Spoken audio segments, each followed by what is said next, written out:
Le directeur général des impôts et des domaines, Ludovic Itoa, a ouvert le 4 octobre à Brazzaville l'atelier de sensibilisation du portail contribuable pour la déclaration et le paiement des impôts et taxes en ligne. Les participants issus des unités de grandes et moyennes entreprises ont été sensibilisés par l'administration des impôts et des domaines à la possibilité de déclarer, payer les impôts et taxes en ligne à partir du portail contribuable. Le chef du projet e-tax a fait la présentation du portail en indiquant comment il fonctionne. L'entreprise, c'est une personne morale. Elle ne peut pas se déplacer pour revenir faire les déclarations. Donc, il faut désigner un représentant. Le représentant désigné directement, c'est le directeur régional. Mais si le directeur régional ne peut pas faire ses missions, ne peut pas exécuter ses missions, le directeur régional va désigner un mandataire. Et ce mandataire-là, avec son numéro d'identification unique, va donc se connecter. On lui donne un code d'accès. Et une fois qu'il a son code d'accès, il peut déjà accéder au portail, à son espace. Parce que toutes les entreprises doivent avoir des numéros d'identification uniques. Le mandataire aussi doit avoir son numéro, de sorte qu'il vient, on connaît déjà l'entreprise est inscrite au fichier et le mandataire vient, se connecte pour le compte. On doit aussi avoir la certification que celui qui interroge cette entreprise a un mandat qui est reconnu au niveau de l'administration fiscale. Une fois qu'il a son mandat pour son entreprise, il peut donc faire toutes les déclarations. La déclaration, si vous voulez me demander comment ça se passe, il y a un imprimé. Il y a un imprimé.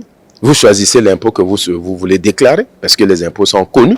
À ce moment-là, on remplit la partie qui concerne cet impôt et vous envoyez la déclaration. Les services accusent la réception et vous donnent un accusé de réception.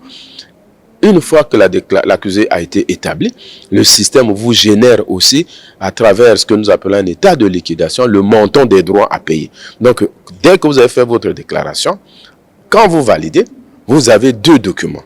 L'état de liquidation qui vous donne le montant des droits à payer et l'accusé de réception.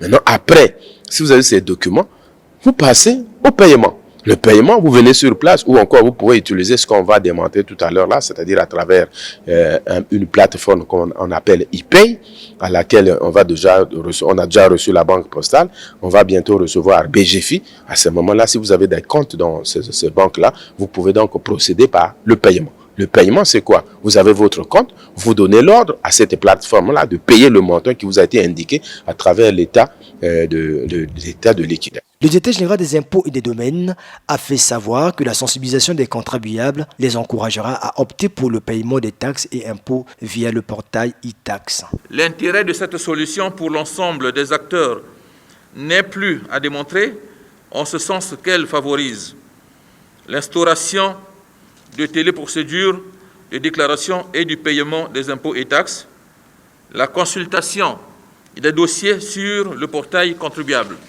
l'exhaustivité du traitement des métiers fiscaux, l'interconnexion avec l'ensemble des autres systèmes informatiques du ministère par le site FIP, la production des statistiques et des attestations. Je vous invite à vous imprégner de ces nouveaux outils qui vont désormais être les principaux supports de votre relation avec l'administration fiscale. La déclaration et le paiement des taxes et impôts ne seront possibles qu'avec l'implication des banques comme la BGFI qui a montré à quel niveau elle intervient dans la plateforme. Au niveau de ePay, toutes les informations renseignées sur e-tax sont enregistrées sur ePay.